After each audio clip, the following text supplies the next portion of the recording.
그러면 우리가 진짜 우리 손 안의 작은 자유를 지키는 거, 이 노래 가사인데, 네.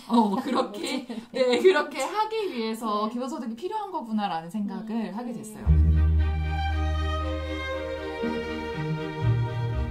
안녕하세요. 기본소득을 자유롭게 상상해보는 시간, 파문 시즌2의 세 번째 시간입니다. 저는 진행을 맡은 기본소득 한국네트워크의 팔매입니다. 오늘은 특별히 이제 기본소득당 생태동물권 의제그룹 어스링스의 운영위원장님과 함께 하는데요. 기본소득과 생태의제를 함께 이야기하고 계시는 오늘의 게스트와 딱 어울리는 콤비라고 생각했기 때문인데, 그럼 오늘 개건 MC 맡아주신 어스링스 홍순영 위원장님, 어스링스에 대한 간단한 소개와 함께 오늘의 게스트도 소개 부탁드립니다. 네, 안녕하세요. 오셨어? 네, 저는 기본소득당에서 동물 생태 의제기구 어스링스를 함께 만들고 지금은 위원장을 하고 있는 홍순영이라고 합니다. 오늘 너무 반갑습니다. 반갑습니다. 어스링스 잠깐 소개를 먼저 드리자면, 기본소득당이라는 정당 안에서 이제 동물 의제 그리고 생태 의제를 좀 이야기하는 그런 정치 그룹이라고 생각하시면 될 것 같고, 그리고 기본소득당이 기본소득을 이야기하는 정당인데 어떻게 하면 기본소득이 좀 더 종평등하게 그리고 생태적으로 이루어질 수 있을까, 이런 것들을 고민하는 그런 그룹이라고 생각하시면 될 것 같습니다. 네. 그리고 저는 이제 별칭이 냉수라고 하는데 딱히 의미는 없고 그냥 이름이 순영이어가지고 친구들이 순행아 이렇게 부르다가 어쩌다 냉수가 되어버렸습니다. 그래서 오늘 저도 자우님이랑 같이 이런 인터뷰? 네, 영상을 같이 만들게 돼서 너무 반갑고 기뻤고, 그리고 자우님이 만들고 계신 그 10시일반 기본소득에 함께 참여하고 있었던 사람으로서 이런 이야기들 할 수 있게 돼서 너무 좋았습니다. 그래서 이런 멸종반란 한국의 활동을 하고 계시고, 그리고 현재 광명에 있는 벽시학교 교사로 계시는 자우님을 소개하도록 하겠습니다. 안녕하세요. 네, 너무 반가워요, 자우님. 저는 이제 사실 자우님을 개인적으로 이제 알고 있긴 하지만 오늘 처음 자우님을 이렇게 영상을 통해서 뵙는 분들도 있을 것 같은데, 구독자분들께 자우님의 뭔가 이름의 기원, 너무 크죠? 기원을 좀 말해주시면 좋을 텐데, 자우가 도대체 어떤 뜻인가요? 지리산에서 좀 한 5년 정도 지냈었는데, 실상사 주변 마을에서 지냈었어요. 실상사에서 자비롭게 잘 살아라 라는 뜻으로 자비로운 비라는 이름으로 자우라는 이름을 갖게 됐습니다. 그리고 저는 되게 의미 없는 이름. 아무런 의미 없는 냉수 이름 있잖아요. 뜻 있잖아요. 냉수. 맞아요. 어떤 한 기자님이 냉수 이름에 의미를 좀 붙여줬는데, 이 뜨거워지는 지구에 이제 찬물을 끼얹어서 온도를 낮추는 존재가 되라라는 의미를 누가 주셨어요. 오늘 두 분의 비와 이렇게 함께하고 있는데요. 이제 어떤 이런 자우님의 활동과 이름이 사실 잘 어울리는 것 같은데, 저희가 먼저 벽시학교에 대한 이야기부터 좀 풀어나가면 좋을 것 같아요. 그래서 자우님이 지금 벽시학교에 계시는데, 벽시학교라는 이름도 오늘 처음 들으시는 분들도 계실 것 같아서 벽시학교가 어떤 곳이며 자우님은 어떤 역할을 맡고 계시는지 설명 부탁드립니다. 접시학교냐고 물어보시는 분들이 가끔 있어요. 접시학교라고 하면은 접시학교요? 이렇게. 근데 벽시고요. 우리가 밥을 먹고 살잖아요. 생명의 가장 중심이라는 뜻으로 벽시라는 이름을 쓰고 있어요. 그래서 학교에서 학교의 모토가 생명이 소중한 세상, 생명이 자유로운 세상이에요. 그 생명을 소중하게 생각하는 세상을 만들기 위해서 유아부터 그러니까 5, 6, 7세부터 초등, 중등까지 어린이들과 청소년들과 같이 지내고 있습니다. 그래서 교사 역할을 하고 있습니다. 오랫동안 하셨나요, 혹시? 5년. 저도 광명 살거든요. 광명. 그래, 너무 비슷해. 맞아요. 제 친구가 벽시학교를 다녔어가지고. 아예? 네, 그때 우리 동네에 이런 게 있었구나. 그걸 그때 알았어요. 그럼 벽시학교 선생님 말고도 네. 다양한 활동도 하고 있는 걸로 알고 있는데 네. 혹시 어떤 활동들 하고 있는지. 학교에서 이제 교사로 주로 학생들을 만나고 그 양육자분들을 만나고 네, 지역에서 또 활동을 하기도 하고 그리고 교사 외에 사실은 멸종반란에서 기후정의 활동을 좀 했었었는데 학교 일이 바빠지면서 네, 점점 하기가 힘들어지는 네, 안타까운 상황이 있고 그리고 이제 십시일반 기본소득 프로젝트를 이제 시작을 해서 한 친구를 돕고 싶은 마음에서 시작을 해서 네, 그게 벌써 작년이네요. 네, 계속 이어져 오고 있고 네, 최근에는 이따가 또 얘기 좀 더 나누겠지만 60+ 기후행동 분들이랑 연결이 돼서 십시일반 프로젝트 선물이라는 네, 프로젝트도 하고 있어요. 지금 몇 가지 이렇게 활동을 말씀해 주시고 지금 계시는 벽시학교에 대해서도 말씀을 해주셨는데 좀 비슷한 면들이 있을 것 같아요. 활동의 뭔가 중심축이라고 해야 되나? 좀 자오님이 보시기에 자오님이 어떤 활동이나 아니면 삶에 무언가 이어가기 위한 핵심 포인트? 그런 것들이 어떤 건지 좀 말씀해 주세요. 저는 각자 가진 그 빛깔이 있잖아요. 그 빛깔대로 살아갈 수 있는 그 세상을 만들기 위한 네, 그런 작업들을 좀 소중하게 생각하는 것 같아요. 그래서 교육도 각자의 빛깔을 좀 찬란하게 이렇게 발산할 수 있는 그런 교육, 그리고 기본소득에 관심이 있는 것도 그것을 위해서 필요한 기본적인 안전망 네, 이런 차원에서 관심이 있고 네, 그렇게 하기 위해서 또 뭔가 지금 우리가 마주한 어떤 위기들을 같이 헤쳐나가야 되니까 그런 기후정의 활동들에도 관심을 가졌던 것 같아요. 각자의 모습을 뭔가 다 존중하고 그리고 각자의 색깔을 찾아가는 그런 활동들을 하고 계신 것 같아요. 근데 이런 활동들을 하게 된 계기 그리고 벽시학교를 알게 된 계기라거나 다양한 활동들을 하기까지 오게 된 과정이 궁금하기도 한데요. 그 고등학교 때까지는 그냥 일반 학교를 다녔거든요.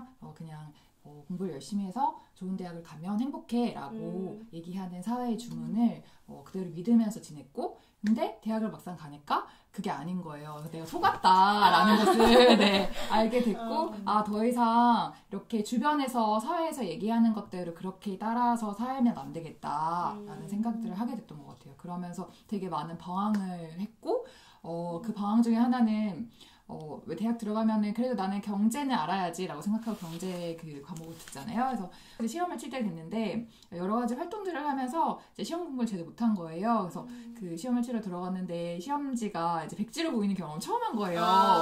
너무 충격을 받았어요. 내가 그래도 공부를 꽤 한다고 생각했는데 너무 충격을 받았고 이제 그 시험장 밖으로 나오면서 뭔가 이 시험 결과를 무효로 만들고 싶은 그런 마음이 너무 많이 올라오는 거예요. 그때 막 이걸 무효로 만들려면 어떻게 해야 되지? 막 교통사고가 나서 다치면 무효가 될 수 있지 않을까? 막 이런 생각들도 들면서 내가 이 시험 성적 하나를 가지고 나를 되게 파괴하고 싶은 그런 생각까지 든 사람이구나라는 게 너무 충격적이었던 것 같아요. 그래서 네 그때 이제 학교를 때려쳐야겠다. 내가 이 껍데기 때문에 너무 내 존재를 부정하게 되는 그런 상황들이구나 라고 좀 많이 심각성을 느꼈던 그런 경우도 있었고요. 계속 살아오면서 뭔가 어떻게 살아야 할까, 도대체 나는 누구일까 이런 질문들을 계속 품고 좀 지냈던 것 같아요. 그리고 나를 살게 하는 것은 무엇일까, 좀 삶다운 삶을 사는 것은 무엇일까, 이런 질문들을 계속 쫓아가면서 나를 살리기 위한 선택들을 하다 보니까 이렇게 오게 된 것 같기는 해요. 얘기해주신 그런 고민들이 아마 자우님만 하신 건 아니고 다른 많은 사람들도 사실 저도 했던 그런 기억이 나는데, 근데 보통은 이제 이런 고민을 좀 지나쳐 버리거나 야 원래 삶은 사실 다 그래 그냥 이런 식으로 넘겨버리는데, 자우님이 아까 그런 삶의 선택을 그냥 지나치지 않고 뭔가 다른 것들을 해오셨다 그랬잖아요. 좀 어떤 것들을 해오셨는지 구체적으로.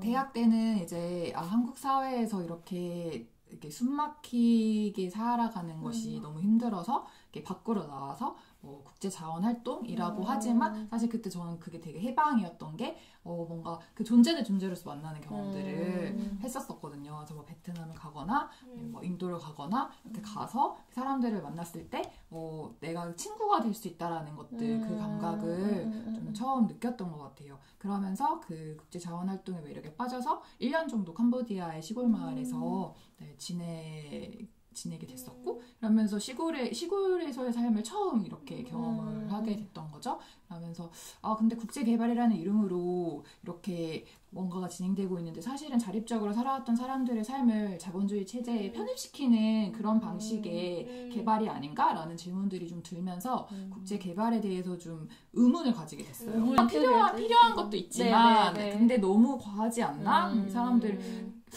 그냥 서로 도우면서 좀 자립적으로 잘 살고 있었는데 되게 더 많은 것들을 갈망하게 만들고 되게, 피부는 하얘야 되고 막 그런 TV에 나오는 그런 것들 갈망하게 만들고 청바지 입어야 되고 선글라스 껴야 되고 이런 식으로 되게 획일화된 그 서양의 그 프레임대로 꿈꾸게 만드는 것들 그리고 자기 고향을 떠나고 자기 땅을 떠나고 도시로 그 저임금 노동자로 살아가게 만드는 그런 구조들 이런 것들에 대해서 좀 보게 됐던 것 같아요. 그러면서 좀 질문들이 생겼고 그러다가 이제 도시 빈민에 대해서도 궁금해졌어요. 그래서 필리핀에서 1년 정도 살게 됐어요.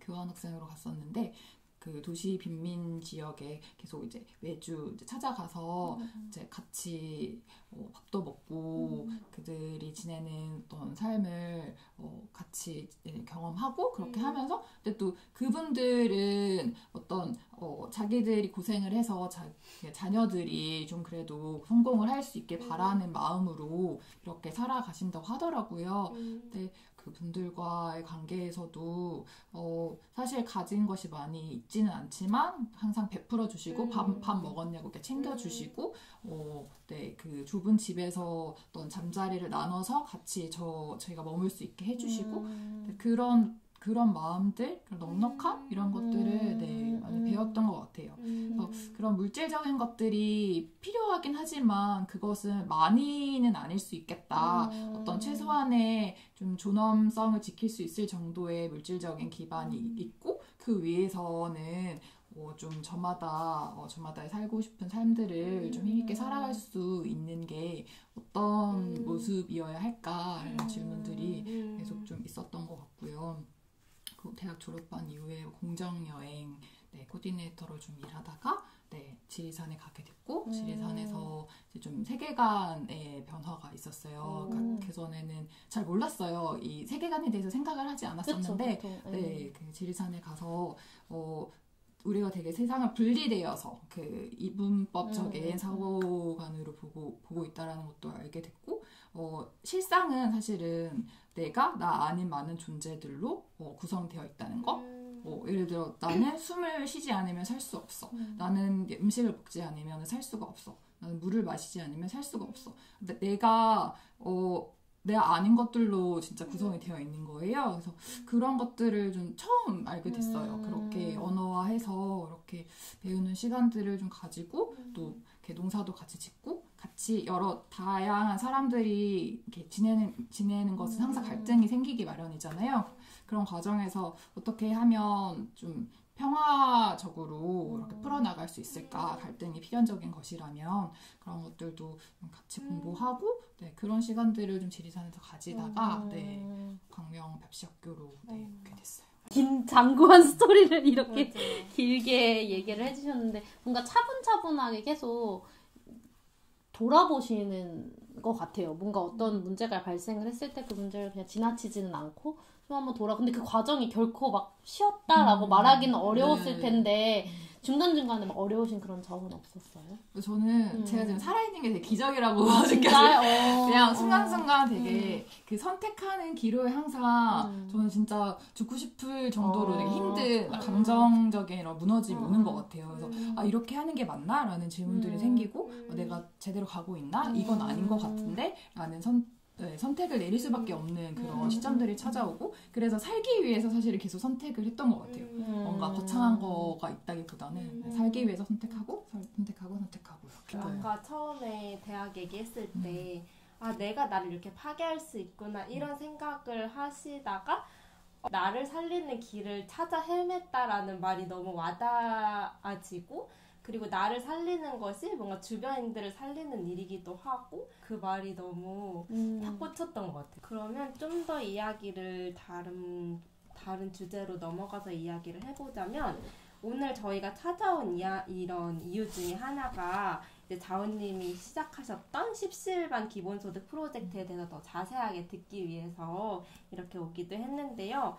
자원님께서 최근에 진행했던 이런 십시일반 기본소득 프로젝트 어떻게 시작되었고 어떤 프로젝트인지 좀 설명해 주실 수 있을까요? 네, 십시일반 기본소득 프로젝트를 설명을 하려면 어떻게 기본소득을 알게 되었는지로 돌아가야 될 것 같아요. 10년 정도 전에 제가 처음 지리산 그 몇몇 그 단체들에서 기본소득 공모전이라는 걸 했었어요. 매달 내 통장에 70만 원이 들어온다면 내 삶은 그리고 내가 속한 공동체의 삶은 우리가 속한 사회의 삶은 어떻게 달라질까요? 라는 질문으로 그 시나리오를 이렇게 적는 네, 공모전이었어요. 그때 제가 이제 작은 자유라는 그 청년 그룹을 이제 같이 활동을 하고 있었거든요. 친구들이랑 이걸 한번 해보자 얘기가 됐어요.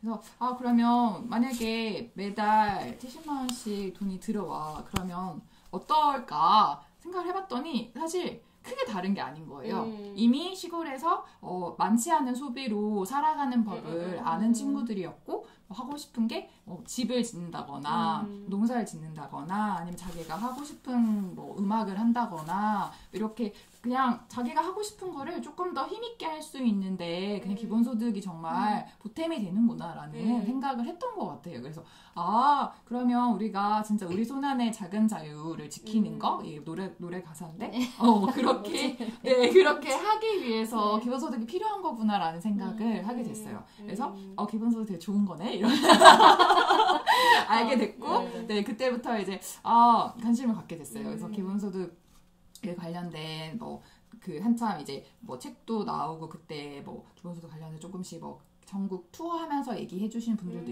있고 막 이랬어가지고 그 지리산에 있을 때 그분들도 이제 만나서 같이 얘기도 나누고 마을 사람들이랑도 그 기본소득에 대해서 얘기 나누고 이렇게 했었던 기억이 있고요.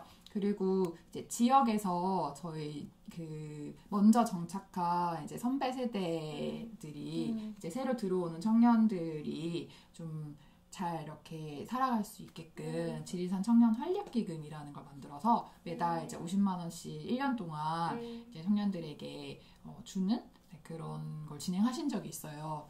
이게 이제 한 사람당 5만 원씩 10명을 모아가지고 그 한 명의 청년에게 보통 이제 한 10명 정도 모아가지고 이제 한 명의 청년에게 주는 건데 그 시작하는 이제 과정에서 이제 같이 이제 옆에서 목격했던 경험이 있고 그리고 그 삼섬재단이라고 또 비슷하게 이제 지역에서 활동한 청년들에게 20대 청년들은 뭐 매달 30만 원씩, 뭐 30대 청년들 매달 50만 원씩 이렇게 1년, 뭐 길게는 2년 이렇게 지원해주는 그런데 그것도 경험을 해봤고 제 친구도 경험을 하기도 했고 이런 것들을 경험을 하면서 이런 형태의 안전망, 뭐 숨 쉴 수 있는 구멍, 네, 이런 뭐 구명줄이라고 표현하는 친구도 있었고 이런 것들이 진짜 필요하겠다. 그리고 이게 사실은 사회가 바뀌기를 바라는 마음은 있지만 그거는 한꺼번에 되지가 않으니까 마냥 기다리기보다는 우리가 할 수 있는 것들을 조금씩 하면 좋겠다라는 생각들 그리고 실제로 할 수 있구나라는 것들을 이제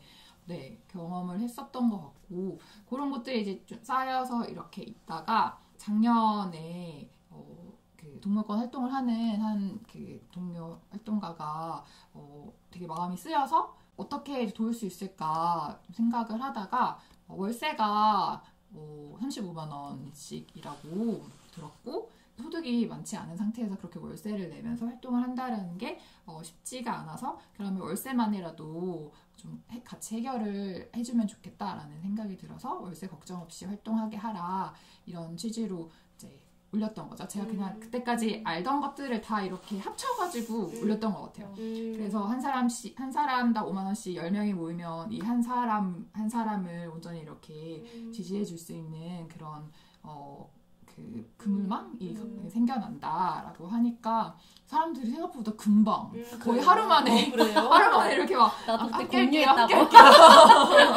그리고 꼭 함께 하고 싶은데 5만 원 너무 크니까 혹시 뭐 1만 원 안 될까요? 맞아. 3만 원 안 될까요? 네네. 저도 너무 그 기적같이 그거를 목격하는 게 너무 진짜 감사하더라고요. 네. 그래서 이게 되는구나라는 걸 경험을 했고 그게 가능해지면서 이 친구도 진짜 너무 큰 힘을 받았어요. 근데 공교롭게도 이 친구가 활동을 좀 멈추고 자기 자신에게 좀 집중하는 그런 시간들을 딱 보내야 하는 시점이었어요. 그래서 그 기본소득이 엄청난 보탬이 됐던 것 같아요. 그래서 자신에게 집중하고 자기 돌봄과 뭐 영성과 이런 키워드들로 시간들을 온전히 보낼 수 있었고, 네. 저도 기본소득이라는 걸 처음 알았을 때 내가 무엇을 해야 주는 어떤 보상이 아니라 그냥 내가 존재하기 때문에, 그러니까 나를 긍정하는 느낌?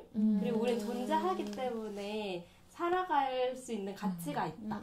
이러한 그런 걸 딱 느껴가지고 아까도 좀 얘기했지만 뭐 실업급여라든지 아니면 임금이라든지 이런 거는 뭔가 내가 무엇을 해야지 보상처럼 주는 그런 거잖아요. 근데 그런 게 아니라 뭔가 더 내면의 목소리에 집중할 수 있고 내가 어떻게 살고 싶은지 내가 뭘 하든지 내가 존재하기 때문에 받는 그런 소득이라는 생각에 저도 그렇게 이끌렸던 것 같은데 실제로 그런 다양한 실험들을 통해서 많이 그런 부분들이 같이 연결되어 있는 것 같아서 맞아. 그것도 너무 재밌는 것 같아요. 이번에 그 십실반 프로젝트에 아마 몇 분이 더 계속 더 이어졌었잖아요. 네. 좀 그 얘기도 조금 네. 꺼내주시면 좋을 것 같아요. 첫 번째를 딱 하고 딱 만들어졌어요. 근데 더 이렇게 여쭤보시는 거예요. 같이 하고 싶은데 혹시 더 이렇게 받으시나요? 그래서 어떡하지? 한 사람은 됐는데 어떡하지 하다가 그러면 한번 해보자. 이 흐름에 맡겨보자 라고 했고 더 이렇게 같이 하고 싶다라는 분들이 연락이 있었고 그러면 진짜 한 사람분을 만들어보자 이렇게 해서 한 사람분을 만들어줬고 그다음에 세 번째 분은 바람과 물이라는 그 생태 매거진에 어떤 자신의 상황을 그 글로 적으셨었는데 되게 활동하면서 엄청 진짜 열심히 활동하는 분이었는데 활동하면서 생계에 대한 그 신경을 못 쓴 거예요. 그래서 어느 날 자기 아파서 병원에 가서 이렇게 치료도 받고 약을 타 먹어야 되는데 통장 잔고가 없다라는 사실을 발견했고 되게 스스로에 대해서 뭔가 충격을 받게 되는 그런 일이 있었고 그래서 되게 상태가 안 좋았는데 그래서 두 번째 그 17번 기본소득 받던 그 분이 동료 활동가가 무슨 일 있냐 이렇게 물어봤는데 이러이러하다라고 얘기했더니 제 돌봄을 받아보실래요? 그래서 그 17번 기본소득 받았던 거를 100만 원을 그분한테 보내주신 거예요. 그래서 이렇게 순환이 되는 거죠. 그런 어떤 사연들을 이제 그 잡지에 실어주셨고 지금 이 분에게 필요하구나라는 생각이 들어서 여쭤봤어요. 혹시 17번 기본소득 필요하시냐고 했더니 좀 이제 숙고의 시간을 가지시고는 시작해 보면 좋을 것 같다고 하셔서 그때는 이제 그분에 대한 소개를 이제 올리고 모집을 더 했었어요. 근데 아무래도 이제 열심히 활동하는 것들을 봐 오셨던 분들이 있으니까 손잡아주고 싶다는 그런 마음들을 많이 내셨던 것 같아요. 그래서 그래서 세 번째가 만들어졌고 네 번째는 또 하나가 만들어지면 조금 그 영향으로 조금 더 이제 같이 하고 싶다라고 표현하시는 분들이 있는데 반 정도는 사실 그 기존에 또 시작했던 거에서 넘어오신 분도 계시고 그래서 또 만들어지고 근데 그거는 그 세 번째 분이 지역에서 이렇게 막 지역에 돌아다니면서 이제 활동을 하다가 어떤 분 소개로 이제 꼭 필요한 분이 있다 이렇게 해서 연결이 됐고 다섯 번째는 이제 저희 친구인데 SNS에 이렇게 일이 필요하다고 올렸는데 사실 일도 필요하지만 뭔가 바라는 삶을 이렇게 좀 안정감 있게 살려면은 저는 기본적으로 기본소득이 필요하다고 생각한 사람이어서 그게 필요하지 않을까라고 이제 질문을 했던 거고 그래서 그 친구도 이제 다른 비슷한 것들을 경험한 적이 있어서 잘 이해하고 있었는데 근데 좀 부담스럽다 자기 너무 많이 경험을 해봤고 이 나이 들어서 그렇게 받아도 되는지 잘 모르겠다 그런 얘기를 하면서 그러면은 그때 저희가 그 사회적 상속을 접하고 좀 그런 공적으로 조금 더 확장하는 거에 에너지를 써야 되는데 내가 이제 내년에 제가 이제 제주로 가게 되면서 그 일을 더 같이 할 수 있는 사람이 필요한데 혹시 그걸 같이 해줄 수 있느냐 했을 때 그러면은 자기도 그런 공적인 확장에 관심이 있다 그래서 그런 거를 이제 조건으로 같이 함께 하게 됐고 그리고 또 이런 어떤 소식들을 또 바람과 물이라는 그 매거진에 또 실었었어요. 그걸 또 이제 읽으시고 이제 그 성가 소비녀의 수녀님들이 한 사람을 위한 기본소득을 마련해주고 싶다라고 하셔서 매달 이제 50만 원씩을 1년간 보내주신다고 하셔서 그 넥스젠이라는 활동을 하는 그 친구들을 되게 소중하게 생각하고 계속 뭔가 힘이 되고 싶은 마음도 있었고 그랬는데 이제 그 넥스젠 활동 열심히 하는 친구에게 누가 필요한지 이렇게 물어봤더니 이 친구가 좀 필요한 것 같다 이렇게 해서 그 친구까지 지금 6명? 네. 진짜 얘기 중간에 계속 활동 이런 이야기들이 나오는데 사실 아마 보시는 분들 중에 활동이 뭐야? 도대체 뭐를 하는 거야? 동물권을 했을 때 동물권 활동이 뭐야? 이렇게 아마 물어보는 사람도 있을 것 같고 돈이 안 되는 활동? 그런 건 어떤 것들이었을까요? 좀 구체적으로 말씀을 해주시면. 뭐 시민사회 활동으로 한정되진 않는 것 같아요. 그러니까 사회를 이 세상을 좀 더 아름답게 만들고 싶어. 내가 가진 어떤 재능들로 또 기여를 하는 방식이 다양한 방식이 있잖아요. 근데 어떤 사람은 뭐 그림을 그릴 수 있고 어떤 사람은 또 뭐 영상을 찍을 수도 있고 사진을 찍을 수도 있고 어떤 사람은 뭐 캠페인을 할 수도 있고 뭐 다양한 방식이 있다고 생각하는데 그런 다양한 방식으로 세상을 더 아름답게 만들기 위한 목소리를 내는 것이 저는 활동이라고 생각을 하는데 첫 번째 시작했던 친구는 동물권 활동을 했던 친구고 그 목소리를 낼 수 없는 존재들의 그 목소리를 듣기 위해서 부단히 애썼던 우리가 되게 인간적인 인간에 갇혀 있잖아. 사실 우리 인간이기 때문에 하지만 비인간 동물들은 또 어떠한 삶의 조건에서 살아가는가에 대해서 저도 그 친구 덕분에 관심을 가지게 됐고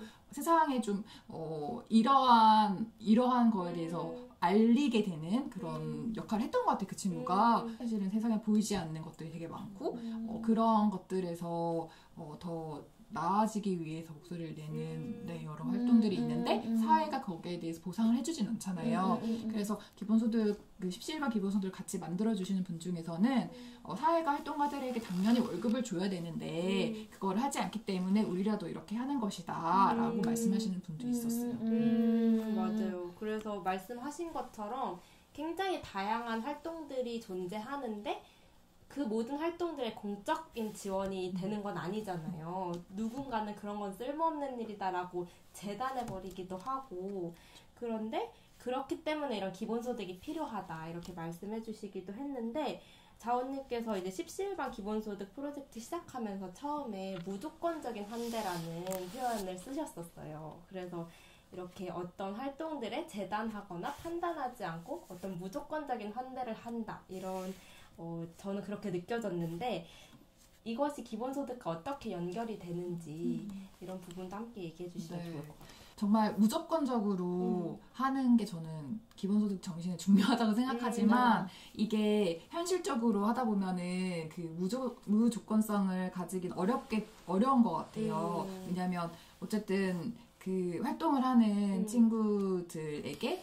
이렇게 기본소득의 형태로 이렇게 선물이 되고 이러는 거기 때문에 하지만 실제 기본소득의 정신은 내가 어떤 것들을 하기 때문에 이걸 주는 것이 아니라 내가 이 사회에 존재하기 때문에 내가 이 사회에 내 자리가 있다라는 건 거죠. 근데 사실은 이 사회에서 내 자리를 가지고 있다라는 감각을 가지고 살기가 쉽지가 않잖아요. 근데 이 사회에 나의 자리가 있고 이 사회에서 내가 나로서 살아갈 수가 있고 그리고 그 사회에서 살아가는 데 드는 어떤 비용들 이런 것들을 내가 경제활동을 통해서만 이렇게 다 마련을 해야 되는 것이 아니라 이 사회가 함께 이렇게 보장해 준다라는 그런 차원에서 그래서 이 사회에 너의 자리가 있어, 너의 존재가 있을 충분한 자리가 있어라는 측면에서 저는 무조건성이 되게 중요하다고 생각하거든요. 그리고 조건이 붙기 시작하면서 진짜 많은 어떤 행정적인 일들이 생기기도 하고 낭비라고 생각하거든요, 사실.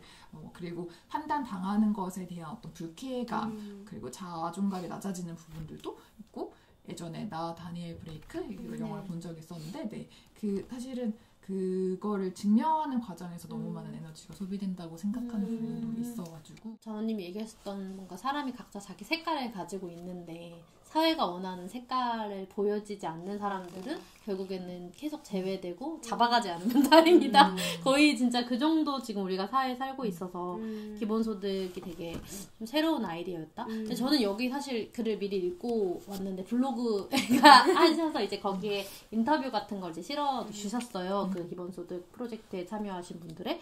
근데 그 안에는 이제 기본소득 이제 기획하고 계셨던 이제 자원님도 계시고 또 그것을 이제 같이 참여하셨던 뭐 이제 돈을 같이 내셨던 분들도 계시고 또 돈을 받았던 분들, 선물 받았던 분들, 또 그것을 목격하는 분들 이런 여러분들이 사실은 그 이야기에 얽혀 있는 건데 그 중에서 좀 기억에 남는 이야기가 있으신지 그래서 좀 기본소득이 비단 돈을 주고받는 문제뿐만이 아니라 돈이 흐르는 것이다 이런 얘기도 적어주셔가지고 그런 이야기를. 네. 선물하는 마음이라는 인터뷰를 몇 차례 진행한 적이 있었는데, 냉수님은 냉수님은 조건 없는 그런 환대, 이런 것들에 대해서 말씀을 해주셨고, 어떤 분은 그 사회에서 그 활동가들한테 월급을 줘야 되는데 그걸 못하기 때문에 우리가 해야 된다라고 생각하는 분도 있으셨고, 어떤 분은 자본주의의 대안을 우리가 만들어야 되는데 그걸 지금 우리가 조금이라도 이렇게 시작을 해봐야 된다. 거기서부터 이제 균열을 낼 수가 있는 거다. 그래서 같이 지금 그 대안을 살아가고 있는 것을 되게 감사하게 생각한다. 하시면서 함께 해주시는 분도 있으셨고, 성경의 그 환대, 낯선 일을 환대하는 그 성경의 정신을 이렇게 구현하고 싶어서 함께 해주시는 분도 계시고 다양한 것 같아요. 그래서 저마다 이유는 다르지만 이것이 흘러야 된다라는 내가 막 엄청 넉넉한 편은 아니어도 내가 가진 것이 필요로 하는 사람에게 흐르고 그 사람이 또 채워졌을 때 그 사람에게서 또 다른 사람한테 흐르고 이런 흐름이 되게 중요하구나. 그게 순환이라고 얘기할 수도 있을 것이고 그걸 통해서 사실은 이 세상에 부족한 게 아니거든요. 충분히 많은 것들이 있는데 그것이 너무 한 곳에 적체되어 있고 흐르지 않기 때문에 문제가 생겨난다고 보거든요. 끊임없이 이제 흐를 수 있게끔 그 역할을 하는 것들이 필요하다고 생각해요. 진짜 인상 깊었던 경우가 흘려보낼 때도 되게 좋았다. 그 기본소득이 비단 돈이 흐르는 게 아니라 마음이 흐르는 거다 이런 표현도 했었던 것 같은데 그렇게 생각해보면 같은 돈인데도 이제 뭐 부동산 투기를 하는 돈도 있고 뭐 비트코인 하는 돈도 있고 혹은 뭐 이렇게 부정 축제해서 자녀들에게 상속하는 그런 돈도 있고 그냥 자본주의 사회에서 같은 돈인데도 이것은 돈이 흐르는 게 아니라 마음이 흐르는 것이다라는 말을 들었을 때 이게 우리가 화폐의 의미를 뭔가 새로 쓸 수 있는 게 아닌가 새로운 돈의 의미를 만들어가는 게 아닌가 이런 생각도 많이 들었던 것 같아요. 저도 그 부분이 되게 중요하다고 생각해요. 저희가 이제 비판을 하는 것도 중요하지만 새로운 이야기들을 계속 만들어가야 된다고 생각하거든요. 그래서 돈 자체는 나쁜 게 아니잖아요. 근데 우리가 나쁜 그 이야기들이 너무나 많이 돈에 쌓여있기 때문에 돈 하면은 돈을 밝히는 것은 되게 좋지 않은 것으로 여겨지는 게 있잖아요. 하지만 돈 자체는 또 되게 좋은 곳으로 쓰일 수 있다라고 생각하거든요. 그래서 돈에 선물의 정신을 계속 부여해서 돈에 대한 새로운 이야기를 쓰면 좋겠다라는 생각이 있고 그래서 신성한 경제 혹은 뭐 선물 경제 이쪽으로 계속 관심이 생기더라고요. 기본소득이 굉장히 다양하잖아요. 우파에서도 이야기하고 좌파에서도 이야기하고 이런 것과 관련한 이야기도 있고 막 이런데 이게 기본소득이 오히려 뭔가 소비의 촉진제로 사용될 수도 있다라고 하면서 다양한 뭐 생태주의자들이나 혹은 탈성장을 이야기하시는 분들이 그런 우려를 비추시기도 하는데 이런 비판에 대해서 혹시 고민해 보신 적 있으실까요? 우리가 지금 살아가는 어떤 공동의 그 집이라고 얘기되는 지구의 상황을 무시할 수 없을 것 같아요. 이제 더 많이 소비하고 더 많이 생산할 수 있는 단계가 아니다. 이제는 그것은 멈추고 우리가 가진 것들을 얼마나 더 잘 나누느냐가 정말 중요한 지점이라고 생각이 되거든요. 그래서 기본소득을 얘기할 때도 그건 소비를 할 수 있는 더 많은 가용 자원이 생기는 것이 아니라 우리가 많지 않지만 기본적인 삶의 안전망을 가지고 어떻게 하면 서로 나누면서 도우면서 각자가 살아가고자 하는 삶을 그래도 조금 더 힘있게 살아갈 수 있을까 여기에 초점이 가야 된다고 생각을 해요. 사실 저희가 하고 있는 굉장히 장시간 노동이라고 해야 되나요? 그리고 나를 착취하고 자연을 착취하는 노동들을 이제 유지하면서 살아가고 있잖아요. 그런데 기본소득이라는 기본적인 생활을 모두가 보장받을 수 있는 세상에서 살 수 있다면 좀 더 노동시간을 줄이고 지금의 굉장히 탄소 배출을 많이 하는 그런 산업을 줄이고 그런 배출하는 산업에 종사하는 노동자들이 아니라 좀 더 다양한 그런 생태 친화적인 그런 노동이라든지 다양한 다른 활동들에 중점이 가면서 그런 방식으로 지금의 이 체제를 변화시킬 수 있는 그런 방향으로 기본소득이 많이 이야기되어야 하지 않을까. 저녁이 더 많은 삶이라든지 아니면 내가 더욱더 임금노동에서 착취되는 삶이 아니라 다른 방향으로 내 삶을 재구성할 수 있는 그런 힘이 주어진다면 그런 우리가 항상 생각했던 경쟁 그리고 성장 이런 것과는 좀 더 다른 삶을 더 많이 개개인이 생각해 볼 수 있지 않을까 이런 생각도 들더라고요. 또 이런 비판에는 근본적으로는 뭔가 신뢰의 문제? 그러니까 사람들은 다 돈 가지면 다 그렇게 소비하면서 쓸 것이다 라고 얘기하는데 근데 궁금하기는 해요. 이제 자우님이 만난 사람들이 어떤 사람들 그 사람 특이한 사람들이야. 그러니까 그 사람들은 기본소득 받아도 막 소비하지 않는 거야. 근데 보통 사람들은 그러지 않을 거야.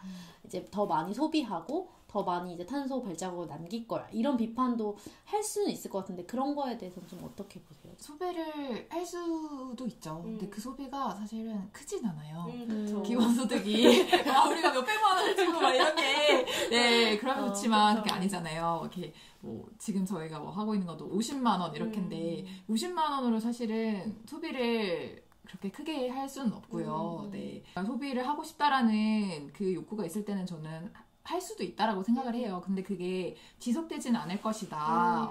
내가 내 삶을 재구성하는데 에너지를 쓰게 될 것이다 라고 저는 좀 생각하는 게 있어요.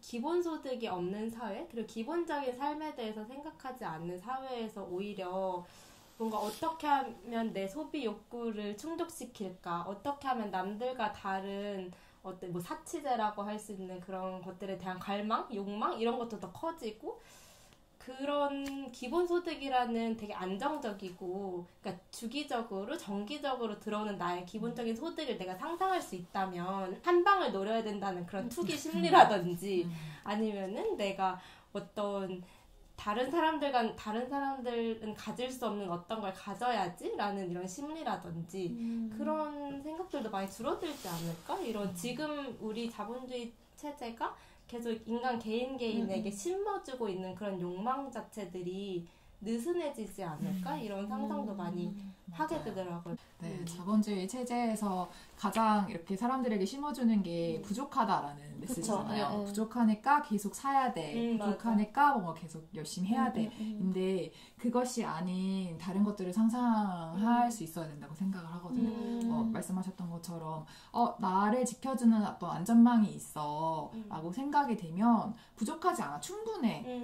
이미 많이 있고 충분하고 나는 여기서 많이 도움도 얻을 수 있고 또 나도 이렇게 도움을 주기도 할 거고 이런 게 있으면 사실 그렇게 막 뭔가를 엄청 막 소비하고 싶고 그러진 않을 거라고 생각합니다. 뭔가 자원님 얘기해 주시는 걸 들으면 그 초반 때 이제 공정여행에서 일하시기 전에 대학 때 어디 다녀오셨다 그랬잖아요. 동남아에 있는 여러 지역들을 다녔을 때 다들 뭔가 청바지를 처음부터 욕망한 게 아니고 선글라스를 욕망한 게 아니고 그 공간이나 그 마을 안에서 충분히 자신들의 어떤 이야기와 관계들이 형성되어 있는데 그런 것들을 뭔가 다 잘라내는 과정들이 있었던 거잖아요. 그래서 다시 그걸 뭔가 회복시켜주는 거고 기본소득만으로는 사실 뭔가 아니고 플러스 무엇들이 있어야 될 것 같은데 자원님이 보시기엔 좀 어떠세요?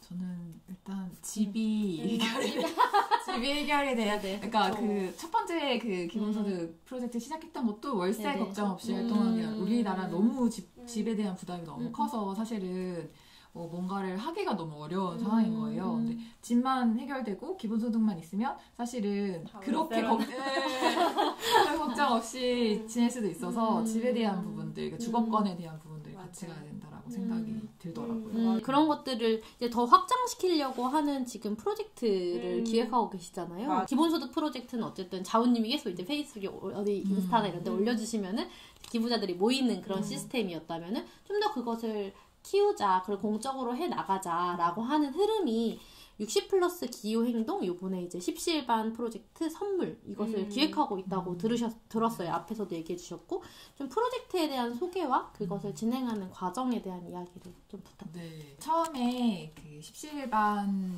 프로젝트 선물을 시작하게 된 계기는 이제 사회적 상속이라는 키워드에 관심을 가지신 분들이 60 플러스 기후행동에 계셨어요. 기존에는 상속을 그냥 가족들이 하잖아요. 그게 아니라 어떤 가진 것들을 사회에 내놓고 그거를 청년들이 이렇게 가져갈 수 있게 이렇게 순환되는, 왜냐면 우리 사회가 너무 불평등이 심하고 빈부격차 너무 심하고 세대 간의 갈등도 심하고 이런 것들에 대해서 고민을 계속 하셨던 것 같아요. 근데 그러시면서 그분들 중에서 이제 저희 십시일반 기본소득을 참여해 주셨던 분이 계셨어요. 그래서 그 아이디어들을 이제 연결을 시키다 보니까 그러면 이렇게 좀 사회적 상속이라는 이름으로 그 60 플러스 기후행동에서는 모금을 하고 그리고 그 모금한 거를 이제 나누는 방식으로는 그런 활동하는 청년들에게 그거를 이제 십시일반 기본소득에서 이제 모티브를 따와서 이제 선물처럼 이렇게 세대 간에 흐르는 선물,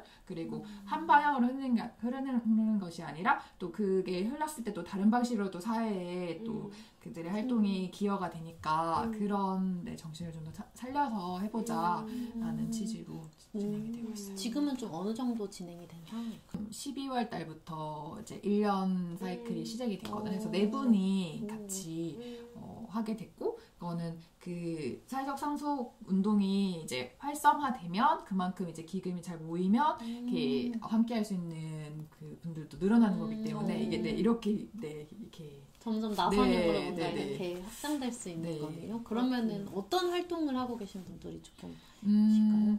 지역에서 그 발달 장애인들과 농사를 매개로 만나시는 분도 있으셨고요.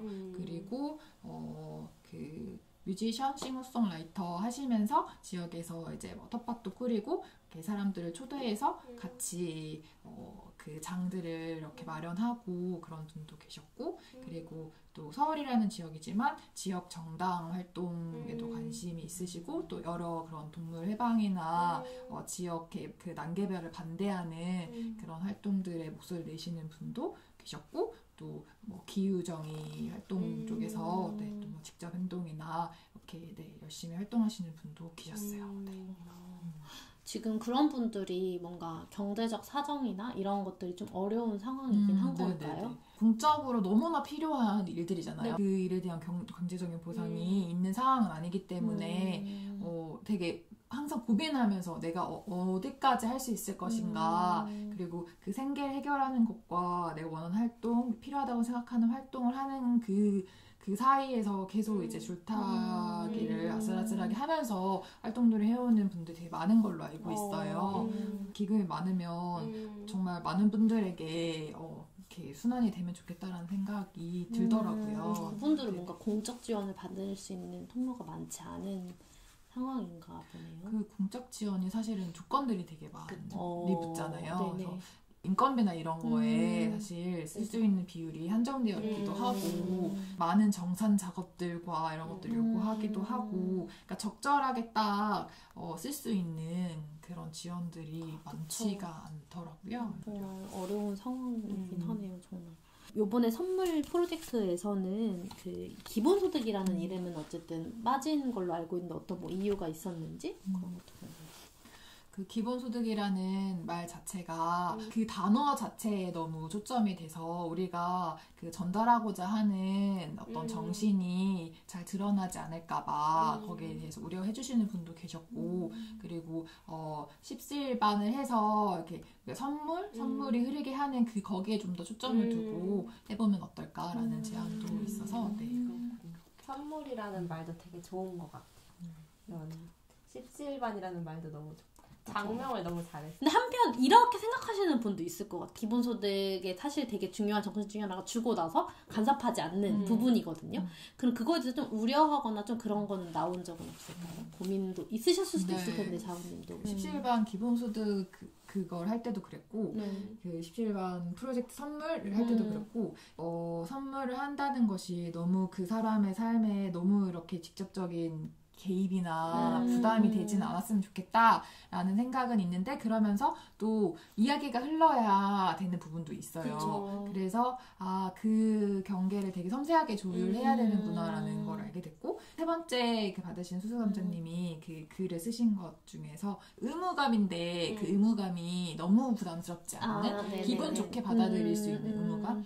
그래서 그리고 사실 의무감이 되게 무겁게 느껴지잖아요. 맞아요. 하지만 그거를 너무나 무겁게 가져가지는 말고 되게 그래 이분들이 나를 이렇게 살려주시는 그런 지탱해 주시는 게 있으면 나도 기쁘게 활동하고 내가 할 수 있는 방식으로 돌려드릴 수 있겠구나. 맞아요.